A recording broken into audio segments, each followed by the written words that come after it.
Hai brosis, selamat datang di channel Rinades. Pada video kali ini aku bakalan share tentang gimana sih caranya biar pasangan kita tuh enggak direbut sama orang lain. Karena sekarang lagi marak banget perselingkuhan, apalagi orang yang udah menikah tapi bisa selingkuh sama orang lain. Emang sih kembali lagi ya, mau segimanapun, sebaik apapun kita, kalau misalkan emang orangnya udah niat mau selingkuh, pasti bakalan tetap ada jalan dia bakalan selingkuh gitu, paham kan? Tapi setidaknya kita sudah berusaha menjadi yang terbaik buat dia. Kalau emang dianya pada akhirnya selingkuh, ya udah lepasin aja. Yang penting kita udah berusaha, bener kan? Oke, ini adalah tips dari aku nih ya. Tips yang pertama yaitu punya passion. Sebagai wanita, ya kan? Kenapa sih nih? Sebagai wanita ataupun pria, pasti kita tuh harus punya passion di dalam diri kita. Kita tuh harus punya harga diri, bukan cuma demi orang lain tapi demi diri kita sendiri. Misalkan nih, passion kamu tuh apa sih? Kamu tuh punya passion gitu di mana? Misalkan kamu suka di modeling gitu ya, passionnya kamu tuh di modeling, ya udah kejar itu tanpa harus kamu mikirin pasangan kamu terus gitu. Karena nanti seseorang tuh lebih menghargai pasangan yang punya passion, yang punya harga diri yang tinggi gitu, yang enggak bergantung sama orang lain. Yang kedua yaitu penuh gairah hidup. Emang sih kita tuh sebagai wanita, ya kan, sebagai wanita nih, kalau aku itu harus menjadi wanita yang anggun dan cerdas. Tapi tanpa menutup kemungkinan perempuan juga pengen dimanjain gitu kan. Terus juga apa sih maksudnya yang Rina omongin tuh tentang mempunyai gairah hidup yang besar. Kayak misalkan kalian ini pengennya apa gitu kan, kalian ngomongin aja, nggak usah malu, nggak usah takut. Kalian ngomongin ke pasangan kalian.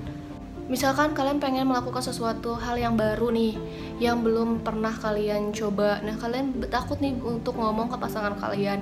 Nggak apa-apa, nggak usah takut. Kalian tinggal omongin aja ke pasangan kalian. Yang ketiga, lakukan aktivitas baru bersama-sama. Biasanya orang yang pacarannya udah lama tuh kan gitu-gitu aja tuh. Misalkan kayak chattingan dari pagi sampai malam, teleponan, udah gitu-gitu aja. Terus misalkan kayak udah sering pernah ke tempat ini, coba lakukan sesuatu hal yang belum pernah kalian lakukan. Kayak misalkan pergi ke Dufan, misalkan ya ini. Atau misalkan kalian belum pernah pergi memancing, nah bisa kalian mancing berdua. Itu kan hal-hal yang bikin hubungan kalian tuh jadi erat lagi, jadi romantis lagi. Nah, selanjutnya jangan terlalu posesif. Kenapa? Biasanya laki-laki ataupun perempuan itu nggak suka sama pasangan yang terlalu posesif.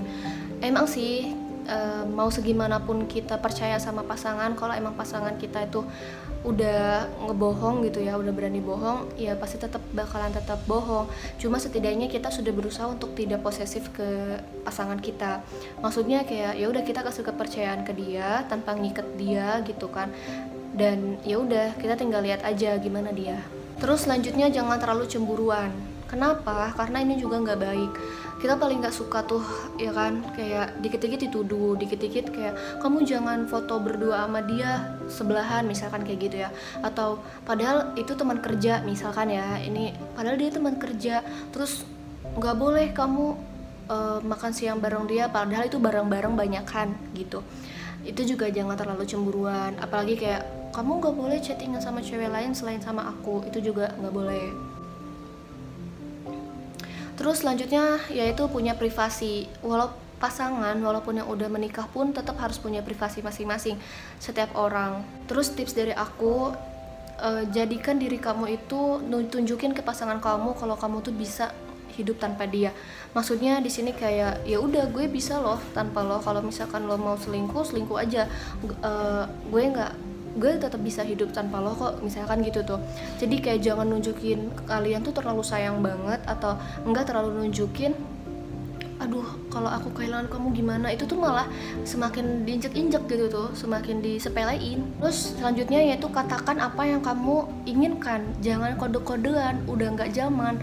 Kalau kamu nggak suka, bilang nggak suka. Kalau kamu pengen ini, bilang pengen ini. Jadi jangan kayak kamu kenapa, nggak apa-apa. Kamu pengen apa, nggak tahu. Udah nggak zaman kode-kodean, jadi lebih baik udah langsung to the point aja gitu. Yang selanjutnya yaitu bertanggung jawab atas kebahagiaan diri sendiri. Banyak banget orang yang terlalu menggantungkan kebahagiaannya kepada pasangannya. Ketika pasangannya nggak bisa bikin dia bahagia, pada akhirnya dia kecewa sendiri. Padahal orang lain tuh nggak bisa bikin kita bahagia selain diri kita sendiri yang bikin diri kita tuh bahagia. Nah, selanjutnya berikan pujian. Setiap pasangan pasti pengen banget dipuji kan sama pasangannya, tapi emang nggak harus selalu setiap hari atau setiap saat dikasih pujian. Itu bakalan kayak biasa aja nantinya. Sesekali lah kita kasih pujian ke pasangan kita, kayak wah hari ini kamu wangi banget, wah hari ini kamu cakep banget, beda, atau apa kayak gitu tuh. Jadi kayak bikin senang sesekali, nggak apa-apa. Nah, yang terakhir yaitu jadi yang terbaik. Jangan terlalu mengikuti ego kita. Kita pengen di ngertiin terus, padahal pasangan kita juga pengen di ngertiin. Jadi kita harus sama-sama saling mengerti. Nah brosis, jadi tadi adalah tips gimana caranya biar pasangan kita tuh nggak direbut sama orang lain atau pasangan kita tuh nggak selingkuh. Tapi balik lagi ya brosis, mau sebaik apapun kita, kalau memang si orang itu udah niatan untuk selingkuh, pasti bahkan ada selalu cara untuk selingkuh. Ada juga orang yang selingkuh tapi dia tuh bisa bersikap baik, manis di depan pasangannya, tapi padahal dia tuh selingkuh di belakang gitu tuh. Ada. Pokoknya intinya yang penting kita udah ngasih yang terbaik, kita udah jadi yang terbaik. Masalah dia selingkuh di luar atau enggak, itu urusan dia sama Tuhan. Oke? Kita harus tetap punya harga diri. Jangan pernah menggantungkan kebahagiaan kita kepada orang lain, karena yang menentukan bahagia atau tidaknya adalah diri kita sendiri. Oke brosis, jadi tadi adalah tips dari aku. Semoga video kali ini bermanfaat. Buat brosis yang suka sama video kali ini, jangan lupa untuk klik like dan share video ini ke teman-teman brosis. Sampai jumpa lagi, dadah.